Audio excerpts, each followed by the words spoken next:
Doubt is the killer. You must know who you are and what you stand for.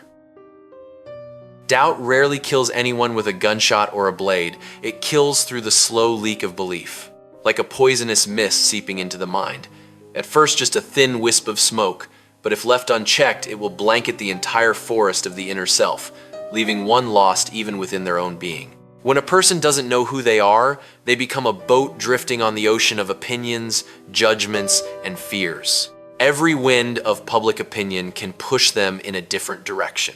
And that's when doubt slips in like a silent assassin, strangling action before it can even be born. Knowing yourself is not a slogan of self-importance. It is a spiritual compass. The person who knows who they are is like a mountain. The wind may blow, the clouds may cover it, but the bedrock remains unmoved. When you know what you stand for, your values, principles, and aspirations, every decision becomes crystal clear. Doubt is no longer a killer then, but merely a gentle knock at the door of thought. It cannot break someone with a clear sense of identity, for their mind already has order. People fear not failure so much as the thought that they are not good enough. And it is that very fear that feeds doubt. But when a person dares to face themselves, names their strengths, admits their weaknesses, and decides which side they stand on, they ignite a fire within. That fire not only lights the path, but also burns away the fog of doubt that surrounds them. The greatest battle each person fights is not out in the world, but in the simple yet profound question, who am I? When the answer becomes clear, the mind becomes steadfast. And when the mind is steadfast, no invisible killer, not even doubt, can touch your soul. Life is not a matter of holding good cards, but of playing a poor hand well. Robert Louis Stevenson. In the chessboard of life, no one gets to choose the hand they are dealt. Some are born with shining aces, favorable circumstances, open opportunities, a path seemingly laid out like a red carpet. But others hold scattered, ordinary, even unfavorable cards. Yet what determines a person's worth is not the cards they hold, but how they think, calculate, and play them on the table. The weak look at a bad hand and surrender at once, like a soldier fleeing before the battle begins. The strong are different. They observe, stay patient, and turn the tide with wisdom and courage, like a master chess player transforming a weak position into a sudden counterstrike. Life is not a contest of circumstances, but a contest of willpower. Difficulties, failures, or humble beginnings are merely the backdrop, like clouds covering the sun. They cannot extinguish the inner light if faith and clarity remain. When a person learns to play a poor hand well, they forge a special strength. The ability to turn adversity into experience, pressure into motivation, and limits into creativity. That is when the human mind truly matures.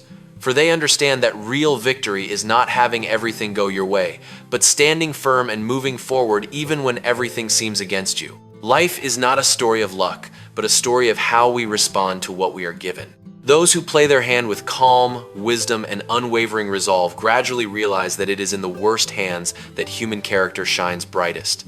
And sometimes it is from those seemingly hopeless cards that an unexpected victory is born.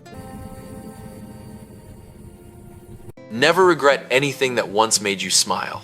Mark Twain. In the journey of life, every smile is a trace of a moment when the soul was warmed. Things may change afterward, people drift apart, circumstances reverse, or the joy of that day remains only like a dry leaf pressed in the diary of time. But what matters is not how the story ends, but the vividness of the moment when it happened. Regretting something that once made us smile is like casting a shadow over a beautiful sunset simply because the sun eventually sets. People often become trapped between two poles, nostalgia on one side, regret on the other. When a beautiful memory ends imperfectly, we easily look back with bitter eyes, as if the joy of the past was a mistake. But in truth, the smile that once existed is proof that our heart truly lived and truly felt. It is like a small flame in the darkness of memory. No matter how much time passes, that light still proves we were once warm. Those mature in spirit do not deny the past. They learn to make peace with it. They understand that past joys are not things to erase, but stepping stones for growth. Each smile from yesterday is a piece that shapes the person of today. If we deny them with regret, it is no different from denying a part of ourselves. Look back on the things that once made you smile with gratitude, not torment. Because in the grand painting of life, joy, even if brief, is the most precious color of all. And when we cherish the smiles that have passed, we also open our hearts wider to welcome the new smiles waiting ahead. Do what you can with what you have where you are. Theodore Roosevelt. People often postpone their lives with imaginary conditions. When I have more money, when I have better opportunities, when I am in a better place. But life rarely waits for everything to be perfect. Reality is like an untilled field. If you stand there waiting for the best tools, the season will pass before you sow a single seed. True strength lies not in the circumstances, but in a person's attitude toward those circumstances. The weak look at what they lack and feel powerless. The strong do the opposite. They look at what they have, however small, and begin from there. A tiny seed can become a forest if sown at the right time. A small step today can open a long road tomorrow. When you do the best you can right where you stand, you are turning the present into the foundation for the future. That action is like lighting a lamp in the darkness. The first glow may be small, but it is enough to reveal the next step.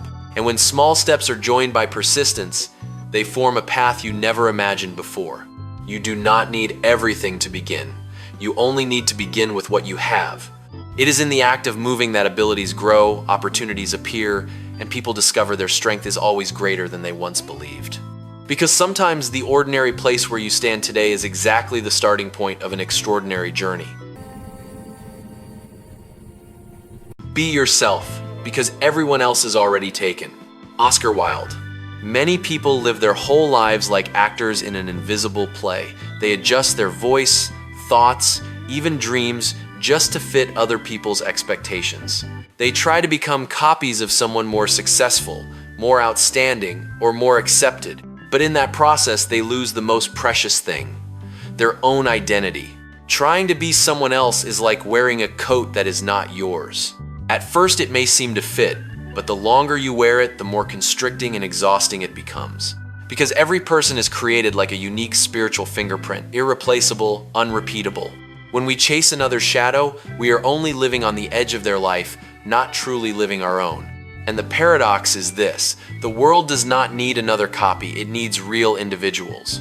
The person who dares to be themselves is like a tree growing in its natural shape. It may not stand as straight as the neatly pruned rose in a park, but it is that very difference that creates its unique beauty. When a person accepts themselves, strengths and imperfections alike, they release a powerful inner energy. They no longer waste strength pretending, comparing, or chasing approval. Your value does not lie in resembling someone else, but in daring to become the truest version of yourself. When you live true to your nature, you become like a natural flame. You do not need to try to shine, yet you still light everything around you. And in a world full of pale copies, a truly authentic person is always the rarest and most valuable. It is our choices, more than our abilities, that show who we truly are. J.K. Rowling. Abilities are like seeds life places in each person's hands. Some receive rare and precious seeds, others ordinary ones. But seeds, no matter how fine, remain dormant potential unless planted in the soil. It is our choices, the choice to act, the choice of attitude, the choice of path that become the hands planting and turning potential into reality. Many people judge themselves and others by talent alone. Who is smarter, who is better, who has more advantages. But talent is only part of the story. History and daily life both show that highly talented people can still lose their way because they choose ease, arrogance, or indifference. Conversely, ordinary people become extraordinary through steadfast choices, choosing honesty when deception is easier, persistence when quitting feels lighter, kindness when selfishness is more convenient. Each choice is like a brushstroke, painting the spiritual portrait of who you are. At first, those strokes may be small and nearly invisible, but over time they accumulate into a clear picture. That is who you truly are. Not what you are capable of doing, but what you decide to do with what you have. You may not control where you were born, the circumstances you face, or the abilities you were given, but you always have the power to choose how you respond. And it is in that moment of choice that your true self is revealed, not by words, but by actions. When you understand this, You realize character is not a gift from fate, but the result of choices repeated every single day. I have not failed. I've just found 10,000 ways that won't work. Thomas Edison. A wall blocks a person's path, but in the mind of the creative and persistent, every failure is like a quiet signpost saying, "This road does not lead to the destination, try another." People often fear failure because they see it as a verdict on their worth. But failure is only a test within the process. Like walking through a maze, each dead end is not the end, but priceless information that eliminates one wrong path. When someone has gone through 10,000 ways that won't work, they are not defeated. They have collected 10,000 pieces of real-world data, and each piece makes the next step more accurate. Persistence, a rare form of emotional intelligence. The persistent person does not measure the journey by fleeting feelings, but by long-term vision. They know success is not a sudden leap, but the result of thousands of small adjustments. Every mistake is like a chisel strike on a great rock. The first, the second, even the 100th may show no change. Yet at some point the rock cracks not from the final blow, but from the quiet power accumulated by all the blows before it. When you understand that every unsuccessful attempt is simply a step in discovery, you dare to try more, learn more, and be patient with yourself. And sometimes the person who has walked through 10,000 ways that won't work is the only one who finally knows exactly how to make everything right. Anyone who has a why to live can bear almost any how. Friedrich Nietzsche. Pain, hardship, and trials do not always break people. What truly exhausts them is the feeling that everything they endure is meaningless. When life grows heavy, what keeps a person moving forward is not physical strength or favorable conditions, but a silent reason in the soul, a purpose large enough to prevent surrender. A reason to live is like a flame in the cold night. The wind may howl, the darkness may thicken. Yet as long as that flame burns, a person can endure the cold and keep walking. One person may endure long, weary days because their family waits at home. Another may rise above failure because they believe their dream is still worth chasing. That reason may look small to others, but to the one carrying it, it becomes an extraordinary source of power. The meaning of life is like a compass guiding endurance. When people understand why they must continue, difficulties become only temporary obstacles on a long road. Just like a mountain climber, the path may be steep, the legs may ache, but the vision of the summit ahead keeps them from turning back. Not because they feel no pain, but because the goal ahead is greater than the pain of the moment. The greatest strength of a human being lies not in avoiding hardship, but in finding meaning within the journey. When a person has a reason to live, a goal, a value, something they believe in, they become more resilient than any circumstance. And it is in that resilience that people discover their capacity to endure is far deeper than they ever imagined. Your attitude, not your aptitude, will determine your altitude. Aptitude is like the engine of a machine. It creates power, speed, and motion. But attitude is the steering wheel that decides where the machine goes. A powerful engine without direction can race very fast, in the wrong direction. In life, many believe talent alone decides success, but reality is usually more complex. There are brilliant people held back by arrogance, laziness, or fear of failure. Conversely, there are people of ordinary ability who rise high because of a special attitude. The spirit of learning, perseverance, and the belief that every difficulty is a lesson. It is that attitude that turns failure into experience and every obstacle into a stepping stone.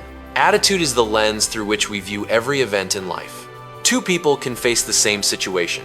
One sees a wall and turns back. The other sees a challenge and finds a way to climb. The circumstance does not change. What changes is how they interpret it in their mind. And that interpretation shapes actions, habits, and ultimately destiny. A positive attitude does not mean denying difficulties. It means facing them with a proactive spirit. It is like adjusting the sails when the wind shifts. You cannot control the wind, but you can decide where your ship will sail. A person's height is built not only by the abilities they possess, but by the attitude they carry every day. When someone keeps consistency, a learning spirit, and faith in their journey, they become like a climber who never stops taking steps. And it is those small steps taken with the right attitude, over time that reach heights talent alone may never touch. The best time to plant a tree was 20 years ago. The second best time is now. The past often becomes a land filled with what-if questions. What if I had started sooner? What if I had been braver? What if I had not hesitated?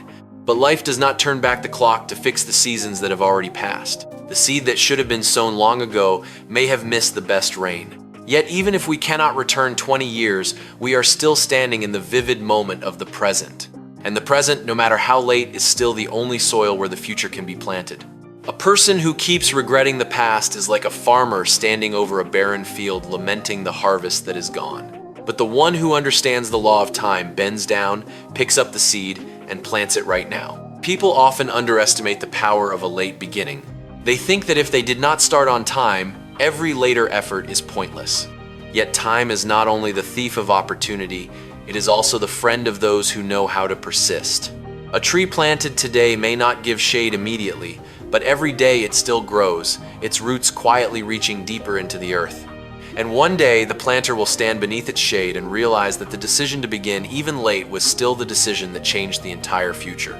You cannot change yesterday, but you can always sow a seed today. And in the vast garden of life, sometimes one seed sown at the right moment right now is enough to create an entire forest for tomorrow.